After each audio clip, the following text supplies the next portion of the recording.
Je me souviens encore du jour où j'ai découvert le tableau dans le grenier poussiéreux de la vieille demeure. C'était une matinée grise, et la lumière du jour perçait à peine à travers les petites fenêtres sales. En fouillant parmi les vieilleries et les objets oubliés, mon regard s'est arrêté sur une toile recouverte d'un drap. Avec précaution, j'ai soulevé le tissu pour révéler une peinture représentant une femme à l'expression mélancolique. L'artiste était inconnu, mais il y avait quelque chose dans ses yeux qui m'a immédiatement fasciné. Ce soir-là, Claire, ma femme et moi étions en train de dîner dans la salle à manger.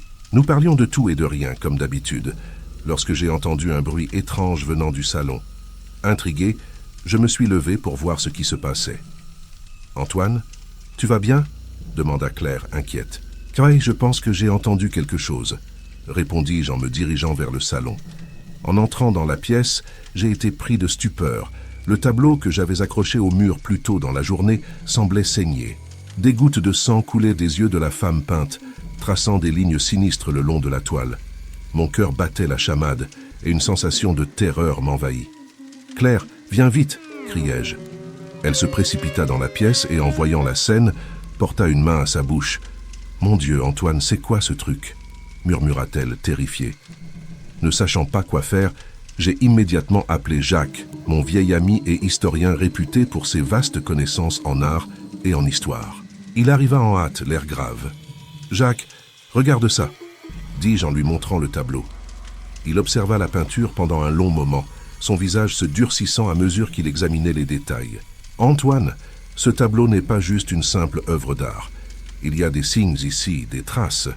Je crois qu'il est lié à des rituels occultes pratiqués au XVIIIe siècle, déclara-t-il finalement.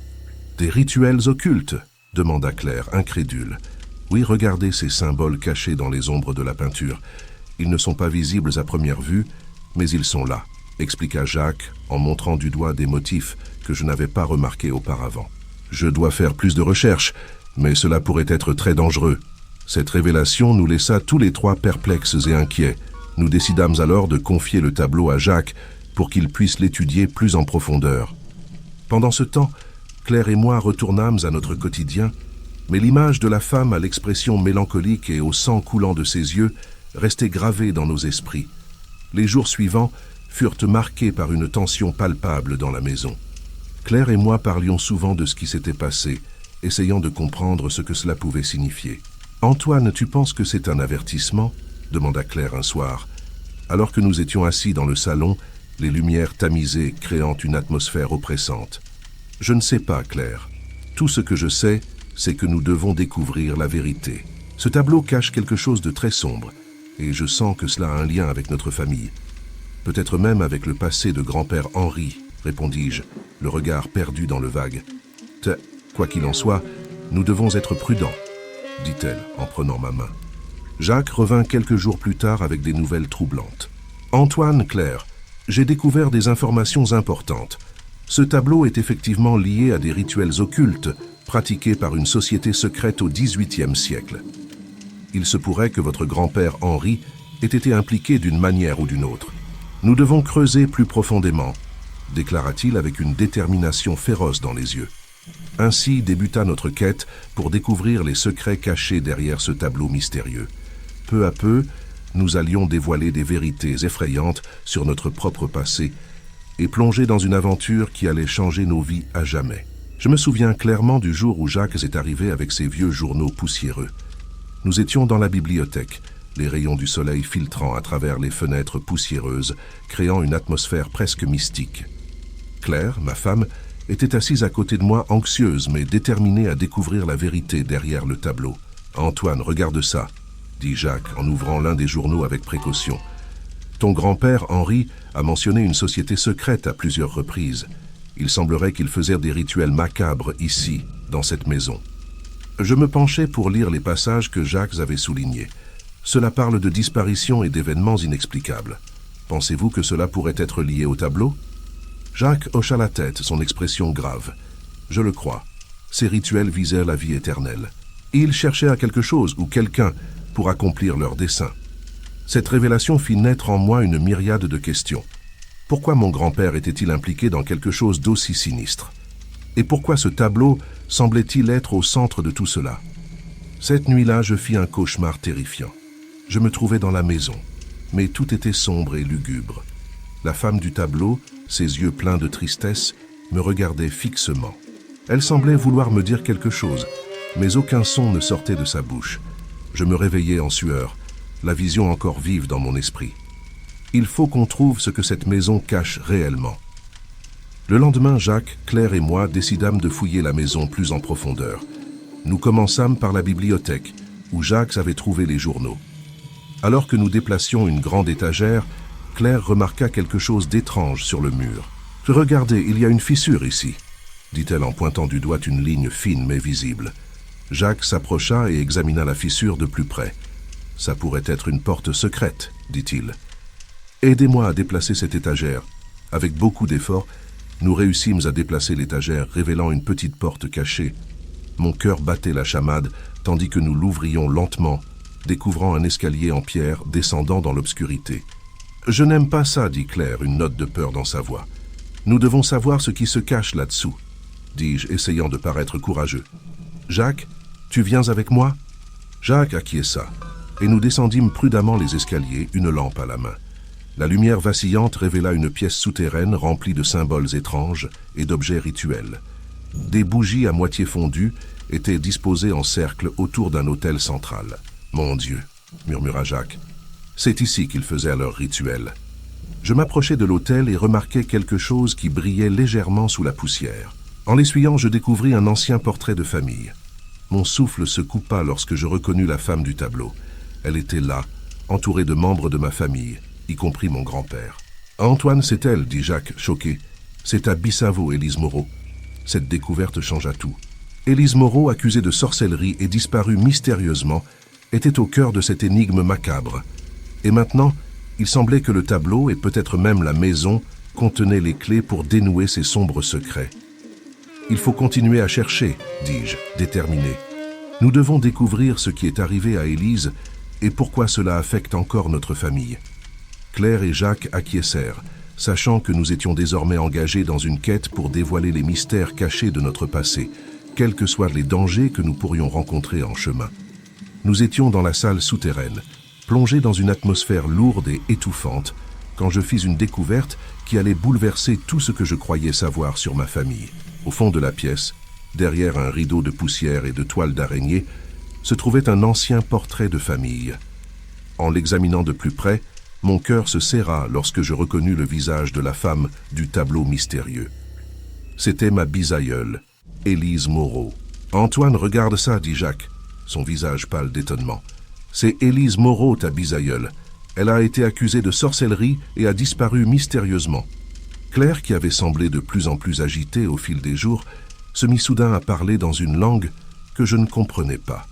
Ses yeux semblaient vides, possédés par une force que je ne pouvais saisir. « Claire, qu'est-ce que tu dis ?» demandai-je, pris de panique. « Elle parle en latin ancien, » répondit Jacques. « Elle dit que le temps est venu de lever la malédiction. » En fouillant davantage la salle, je trouvai une lettre ancienne écrite de la main d'Élise. Mes mains tremblaient en la lisant. Elle détaillait un pacte qu'elle avait conclu avec des forces surnaturelles pour protéger notre famille d'une malédiction mortelle. « Antoine, cette lettre, elle suggère que le tableau est la clé pour briser le pacte, » expliqua Jacques. Je me sentais submergé par l'émotion et la confusion. Mais comment ? Comment un simple tableau pourrait-il contenir autant de pouvoir ? Claire, toujours sous l'emprise de cette force mystérieuse, répondit dans un murmure « Le sang du tableau, c'est l'ingrédient nécessaire.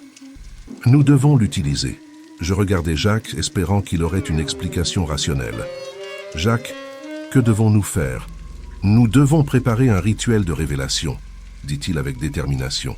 « Cela pourrait être notre seule chance de lever la malédiction et de libérer l'esprit d'Élise. » Alors que nous commencions à préparer le rituel, je ne pouvais m'empêcher de penser à mon grand-père, Henri Moreau, et à tout ce qu'il avait caché. Pourquoi n'avait-il jamais parlé d'Élise ? Quelle était vraiment sa relation avec ces forces sombres ? Ces questions tourbillonnaient dans mon esprit, alors que Claire continuait à réciter des incantations anciennes. À un moment donné, elle s'arrêta et me regarda droit dans les yeux. « Antoine, tu dois avoir foi. Nous sommes plus proches de la vérité que jamais. » Avec un dernier regard vers le portrait d'Élise, je pris une profonde inspiration et me préparait à ce qui allait suivre.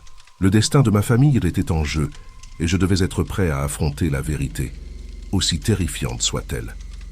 Le rituel commença, et le tableau se mit à pleurer du sang, comme si les larmes d'Élise cherchaient à communiquer avec nous. Ce fut un moment de pure terreur et de révélation.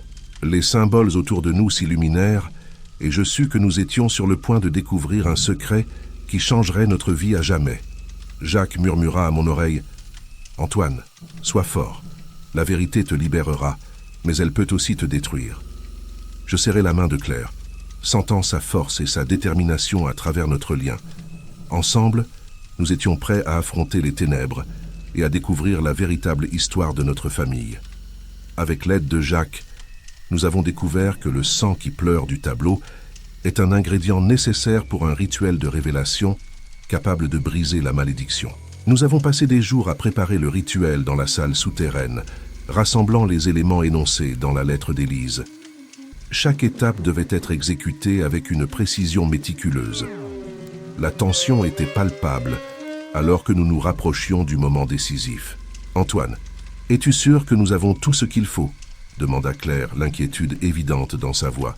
Ses yeux reflétaient à la fois l'espoir et la peur. « Oui, Claire. J'ai vérifié et revérifié chaque détail. Nous devons le faire ce soir avant que les membres de la société secrète ne nous retrouvent, » répondis-je. Jacques, quant à lui, s'affairait à dessiner des symboles complexes sur le sol de la salle souterraine, utilisant une craie spéciale que nous avions trouvée parmi les effets personnels de mon grand-père. « Ces symboles doivent être parfaits, sinon le rituel pourrait échouer, » murmura-t-il concentré. Alors que nous nous préparions à entamer le rituel, des bruits de pas lourds résonnèrent dans les couloirs de la maison. Nous nous figeâmes, les regards échangés trahissant notre angoisse.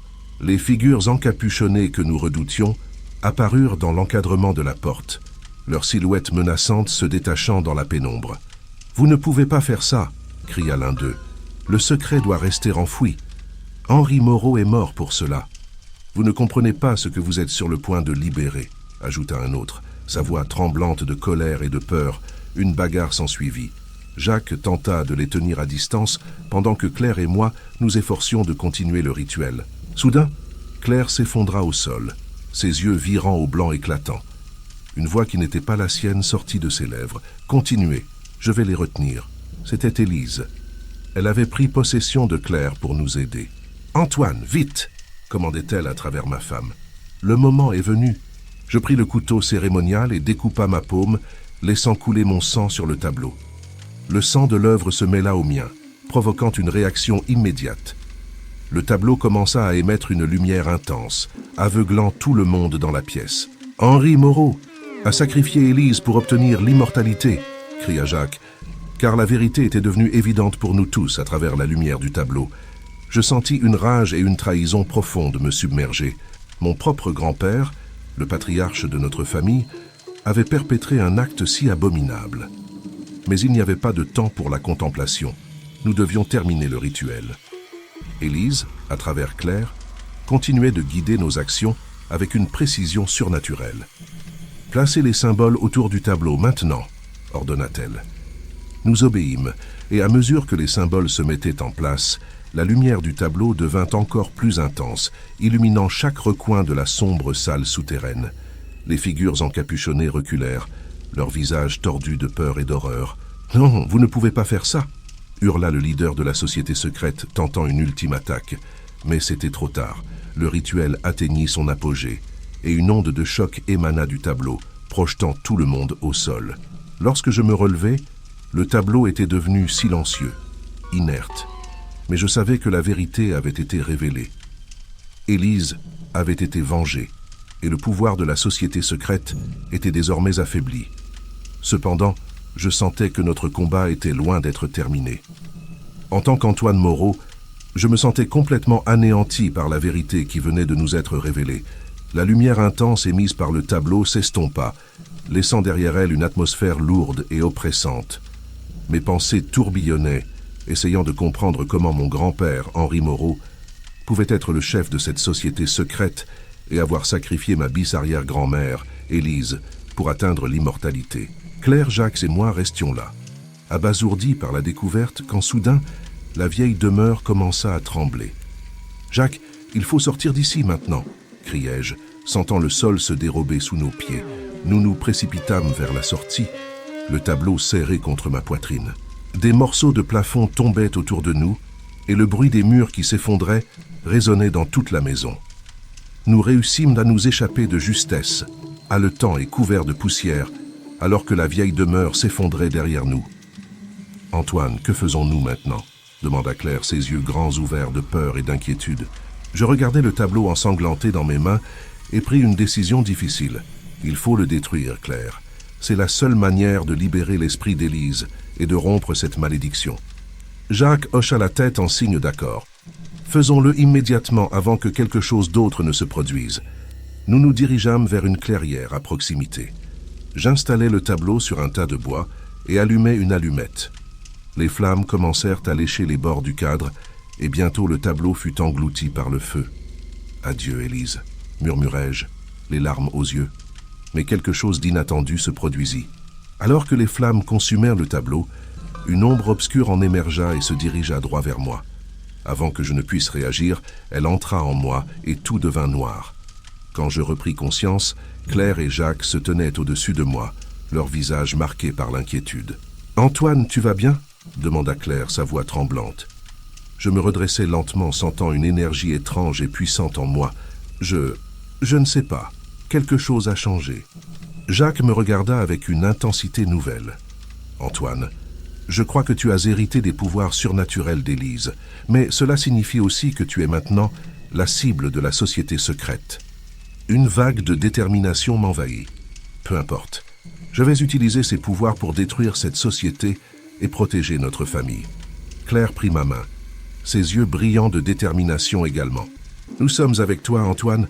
Ensemble, nous y parviendrons. » Jacques acquiesça, un sourire déterminé sur le visage. « Nous avons affronté des ténèbres plus grandes que nous, mais nous ne sommes pas seuls.